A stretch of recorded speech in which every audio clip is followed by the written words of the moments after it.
Was Emperor's New Clothes. It was a Hallmark series. I was the kid who said, "The Emperor's not wearing any clothes." It was one line, and it got me officially into the Union. Since then, I was the voice of Chip the Teacup in the original Beauty and the Beast, 1991. I was the original voice of Tails in the Saturday morning cartoon show, way past cool. And I've done a bunch of other stuff, ranging from video games to background voices in movies. I've basically done all of the different pieces of voiceover that you can do. I was the voice of Tails in the Saturday morning cartoon show, which I said already, and I was the voice of Flounder in the animated series for 18 episodes, I think it was. So I've done all kinds of great stuff, projects from across the board, and would love to answer any questions. I come to these things to tell stories and to make new friends. So if anybody out there has any questions about projects that I've been in or voice acting in general, I'm happy to try to answer them. Anybody? There's a hand. Robin Williams was amazing. I was also in Jumanji with Robin Williams. It wasn't a voiceover, so I didn't mention it, but we worked together on that project for almost 6 months. It was 5.5 months of shooting. He's a fantastic human being. He was very protective of both Kirsten and I, and very supportive of everybody on the cast. I had the opportunity not only to work with him, but to get to spend time with him off set. His son, Zachary, is about my age. So when he would come up to visit, Robin would invite me to join them sometimes when they would be going out to do stuff. So I remember on one day, I spent basically the whole day spending the day out with him and his son. We went to the zoo, we went and saw a movie, we went and had lunch at some random cafe, and the whole time I was getting to spend time with Robin Williams, the dad. Robin Williams, the normal guy. Now, whenever somebody would come up and recognize him, he would automatically go shields up and back into character. I had a conversation with Robin Williams about why he was always in character. I mean, it's funny and it's wonderful, but why? And he said it's because he's very shy. He never meets anybody new. That comes from all of his characters. His characters provide that guard for him. And then as he gets to know somebody, the characters come out less often, and more of him comes out. So when these people would come up and they would be, if they were nice, if they were courteous, he'd play, he'd be various characters, he'd do his thing. But there was one person who came up and was just very rude. Didn't say, "Hey, can I take a picture?" Like literally grabbed him by the shoulder and was holding him. And so he, put his hand up and goes, "Who is this Robin Williams? I don't know who you're talking." Went into this, I guess it was a Middle Eastern or maybe Eastern European accent, I don't know.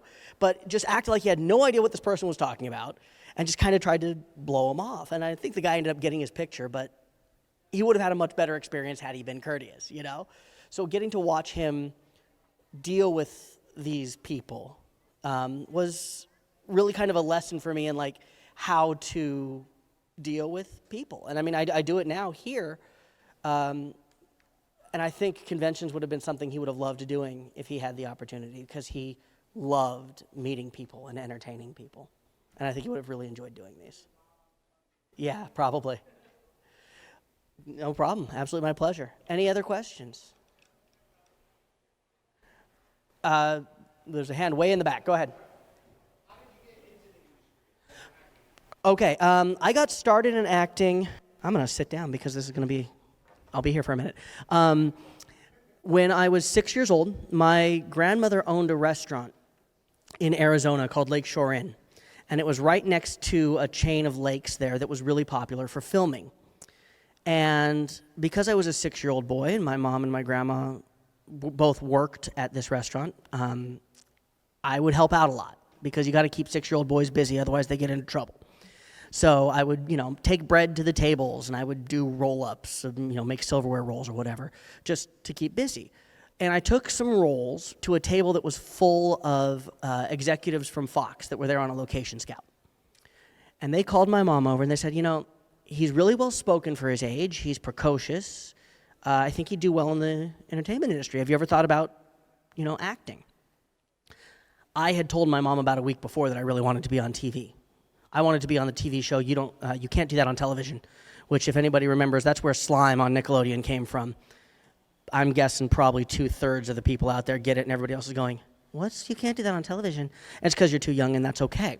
But so they gave my mom the names of some agencies in LA, and we came out with the intention to be in Los Angeles for 3 days. The first day we were going to meet with some agents. The second day we were going to go to Disneyland. The third day we were going to do some sightseeing, and then we were going to drive back home.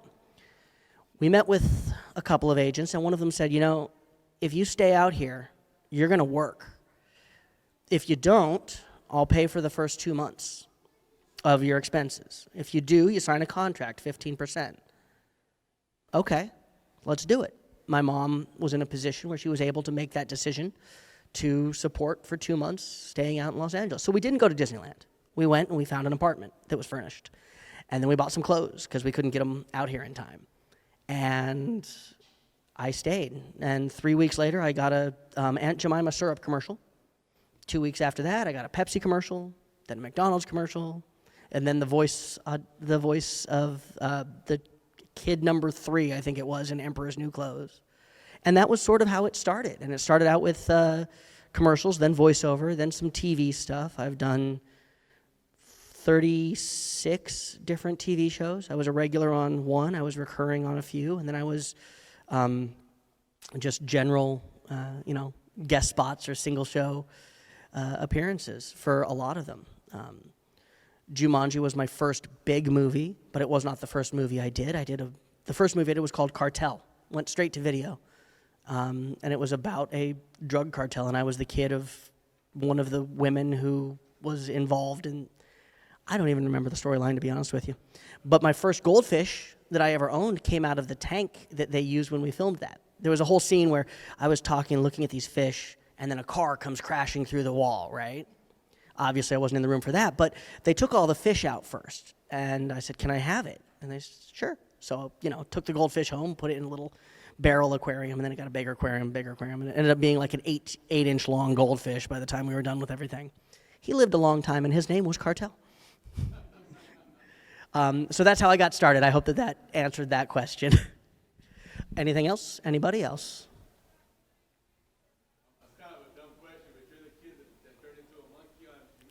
Yes, I am. I'm the kid that turned into a monkey. Thank you. That is not a stupid question. It's connected to the history. And if everybody in the room wants to feel really old, we filmed that movie 30 years ago. So, yeah, it really doesn't. We filmed in 94. It was released in 95. And actually, we filmed 94 and 95. It was the end of 1994. But that mansion was lots of different places. And thank God, he's here to save me. Ladies and gentlemen, I will introduce this gentleman here. His name is Andre. I'll let you give him some of his credits, and then I'm going to talk a little bit about the makeup process for that. Hello, friend. Andre Sogliuzzo. Hello, everyone.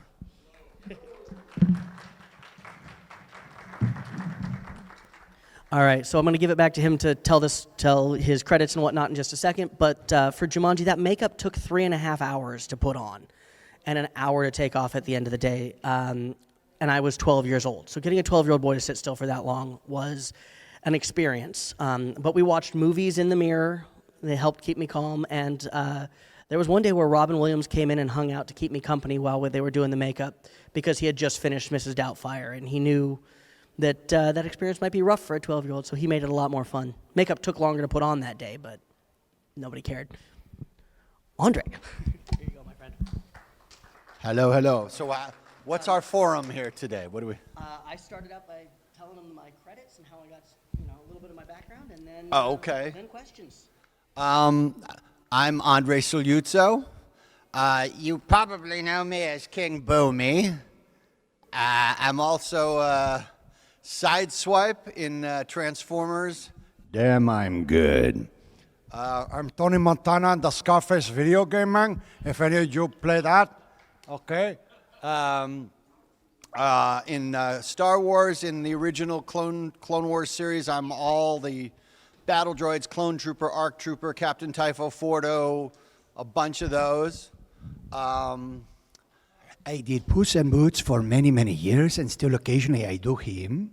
I do the Puss in Boots. If you go on, especially YouTube, for DreamWorks TV, they were full motion capture, which was great. I got to dance on sword fight and really play Puss the right way. Eric Bauza does the Netflix series, but I did pretty much everything else prior to that. What else would you know me from?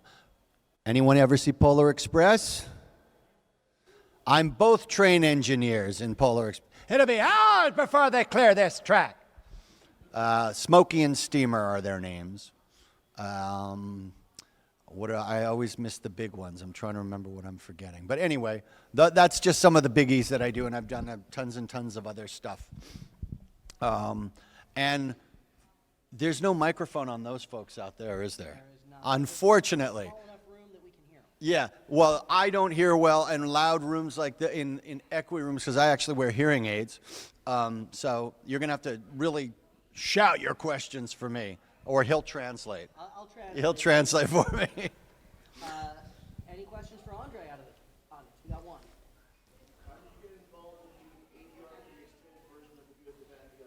Okay, how do I get involved with? ADR for Good, the Bad, and the Ugly. Ooh, he took a deep dive. Good, Bad, and the Ugly. Have you guys all seen that movie with Clint Eastwood? Very famous, Sergio Leone. The thing to know about all those Sergio Leone westerns is they were all shot in Spain. And they were shot without sound because Leone knew we're going to dub these later anyway.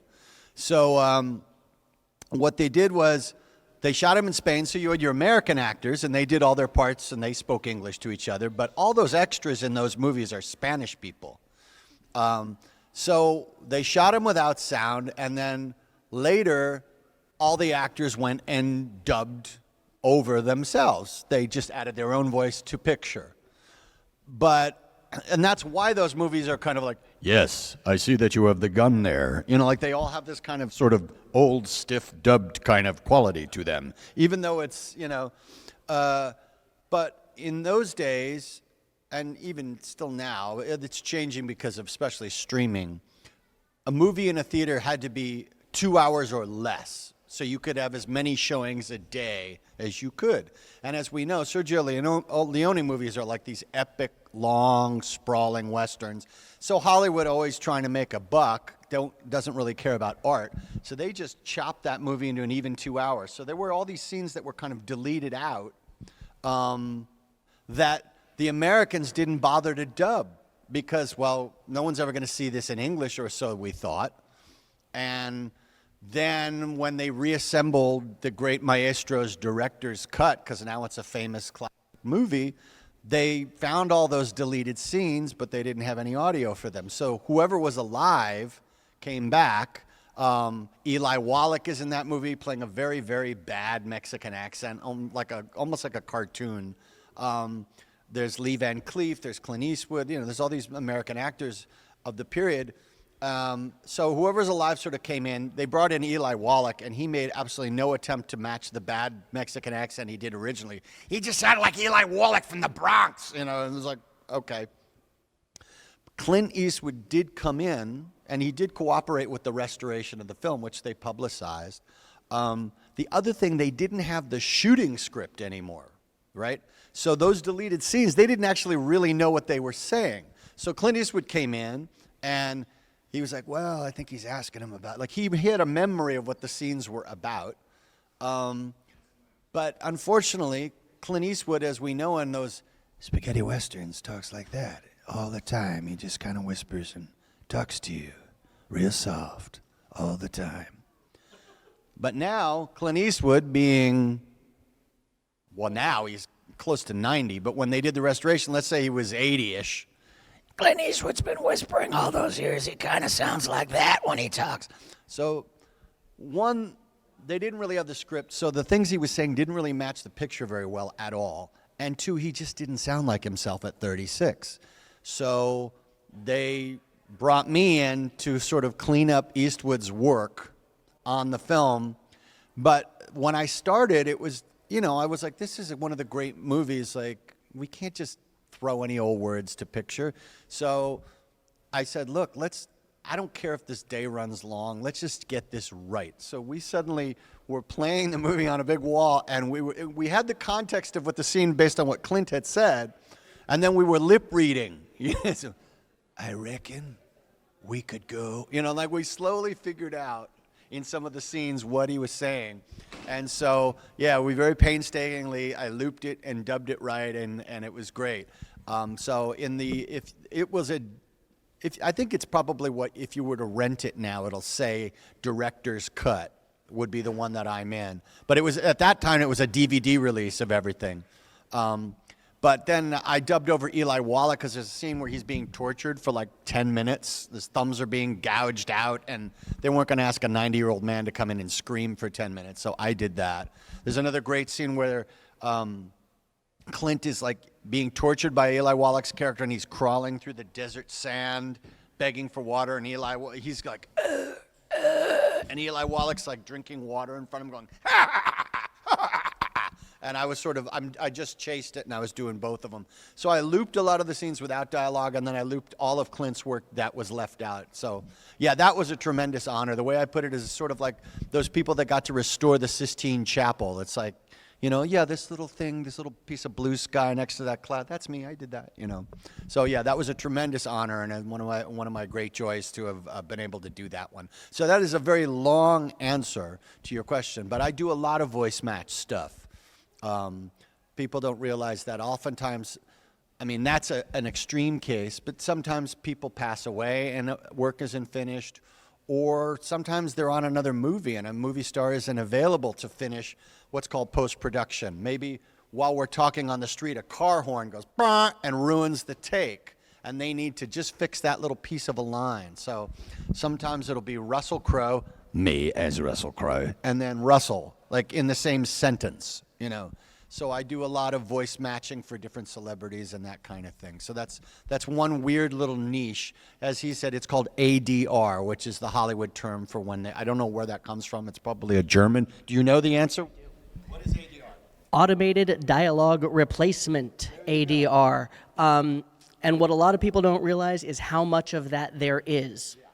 One of my favorite examples, and one of the ways that I survived and paid my bills for many years was background voices. When you watch a movie and you see the two characters talking, or the three lead characters talking, and they're at a mall, everybody else in the mall was told to be quiet during filming, so they have no voices. The room is quiet. And that looks and sounds very strange if you're watching a movie or a TV show and it's quiet. So they will bring in a group of professional actors, 6 to 12 of us, and we will do those voices. I did 9 days of screaming for Pearl Harbor. The movie Pearl Harbor, all of those flying attacks, everything that happened, we spent a day in a pool with underwater microphones for hours. Fast and the Furious, I did 6 days on. Like it's something that every movie you've seen, every TV show you've seen has additional voices added in the background. And if you watch the credits when it says additional voices, that's what they are. I've been additional voices in video games. They put background characters in those too. Kingdom Hearts, for example. All of the NPCs that don't actually have dialogue were recorded separately as additional voices, and that's considered ADR work as well. So that answers your question, I hope. Any other questions out there? Okay. All right.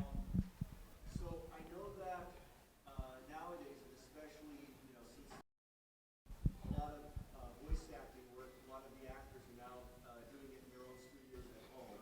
Mm-hmm.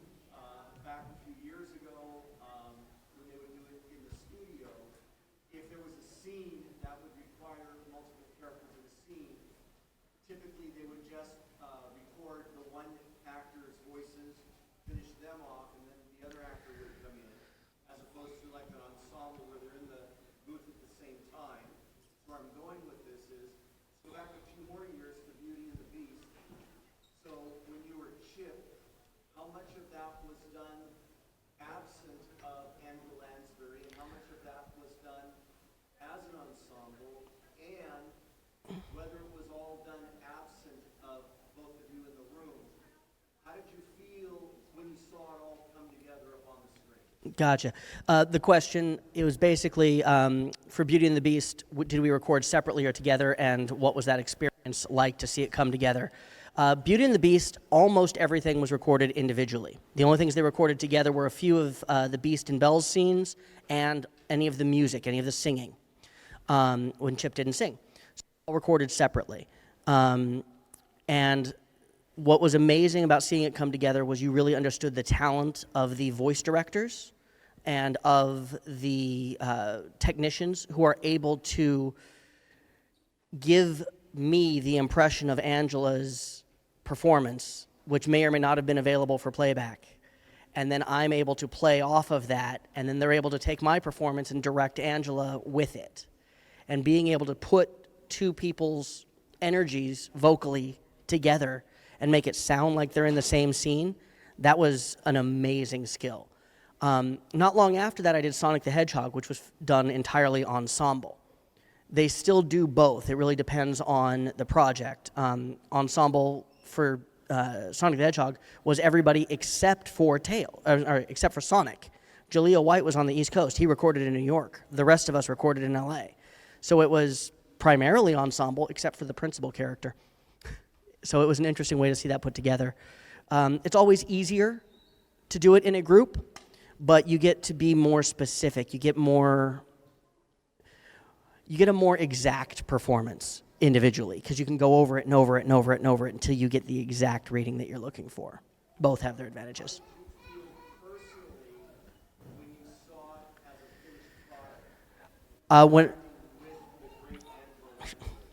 To see that project come to life, I was the exact demographic for that movie at the time.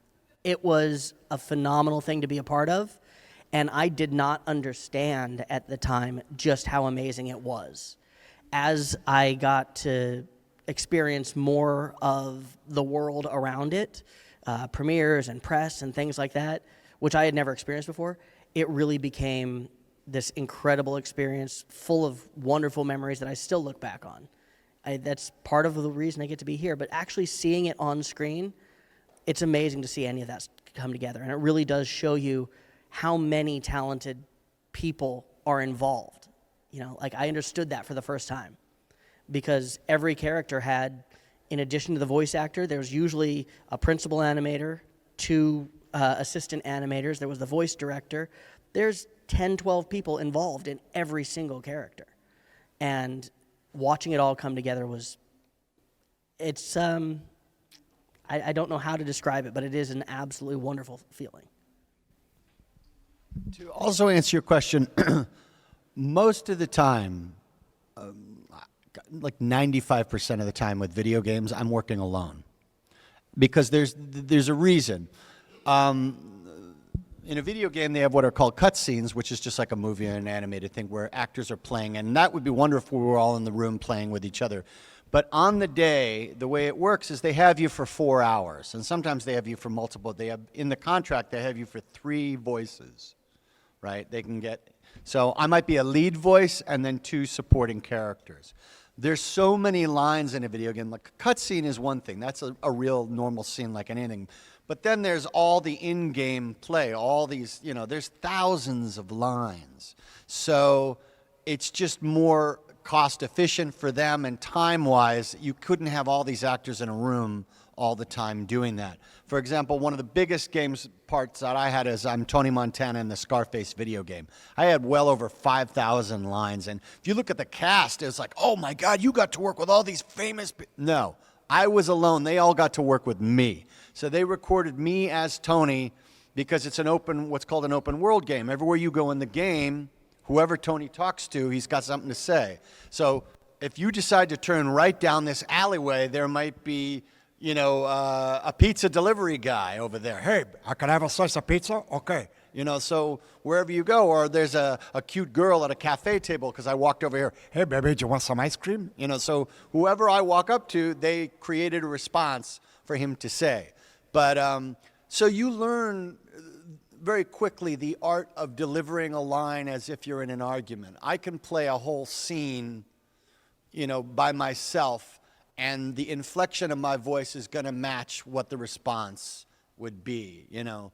You just get used to it. I mean, it was very odd the first time I did it over 20 years ago, but now I'm just so used to it that, no, I love having another actor in the room, and it's definitely helpful. But a lot of the time, sometimes you're just reading with a director or an audio person, and their performance really isn't all that great, but you'll play off of them. But sometimes I'm just reading by myself, you know. So it's not unusual anymore at all. And likewise, with the technology now becoming easier and easier and easier, I might be at home alone in my studio, but they will often patch me in with 3 or 4 other people. And we can still read with each other via Zoom or whatever. So that doesn't really get in the way. We don't necessarily have to be by ourselves to read. All of our computers are patched into one main hub, and he's recording all of us live as a group, even though we're not in the same room. And frankly, because they don't always, even in a big studio, they will often have us all in separate rooms anyway, because they don't want his voice to bleed into my microphone or whatever. They want everybody recorded cleanly, as he was saying, so that they can adjust those levels. And, you know, we're getting deep into the weeds now, into the technical side of it. But yeah, it's a very good question, especially post things have definitely changed, and they may not go back to the way they were, because they've also realized guys like he and I now have very expensive equipment at home. So they don't need to pay for a big expensive studio now. We can get these guys to, you know, just record a really nice clean take for us. So yes, sir. Is there any market these days for what used to be obviously radio plays? Yes, there is, but not a big one. What's changed, not to interrupt your question, podcasts are now what radio plays are. And they're all over the place. And their sort of radio plays are coming back because of podcast. I'm in one called Koz, K-O-Z, which is on audible.com, was purchased by Amazon. So there's a number of podcasts, but they're really just radio dramas. And so they don't pay nearly as well, but we love to do that kind of thing because it's old school acting, it's old school. Radio dramas are wonderful. In Los Angeles, if you look it up, LATW, Los Angeles, LA Theater Works, I've worked for them for over 20 years, and we do not only live radio drama, but in-studio radio dramas. And when we do them on stage, it'll be 5 actors on a stage and a guy doing live sound effects, and you go and you see us read, and you see the guy doing the live sound effects. They record 4 shows, and then they cut it together in one, and then that'll be broadcast on public radio or wherever it broadcasts. But LATW has a massive library of live radio dramas. So there is a market for it. Is it a massively lucrative one? No, but it's really wonderful to do. It seems like the BBC typically really. I've done them for BBC as well. Yeah, I have a dear friend, wonderful British actor named Martin Jarvis. He's very well known in England, Martin Jarvis, and his wife Ros, and they direct a great number of them for the BBC. And yeah, I've done some James Bond for them. So they're in LA, but we do BBC radio dramas. So BBC does them, but America does them too. So yeah, no, radio dramas are definitely a thing. And as I said, podcasts are becoming more and more and more of a thing. So yeah, there's a lot of great work that you can just boot up and listen to. It's great. And we're getting the sign that we are done with this panel. So, All the way through. that's all right. One more quick question. One more quick question. Blue shirt in the middle. This one's for Bradley. How did you first get started with loop groups? I got started with loop groups on the movie Hook was my very first one. And it was because I was working in the same studio that they were recording, doing something else, and they needed extra boy voices for the Lost Boys. So they said, hey, when you're done over there, can you come over here? Sure. And that was the very first time I did a loop group, and I was in there for 4 hours on that day, and then I did another day later.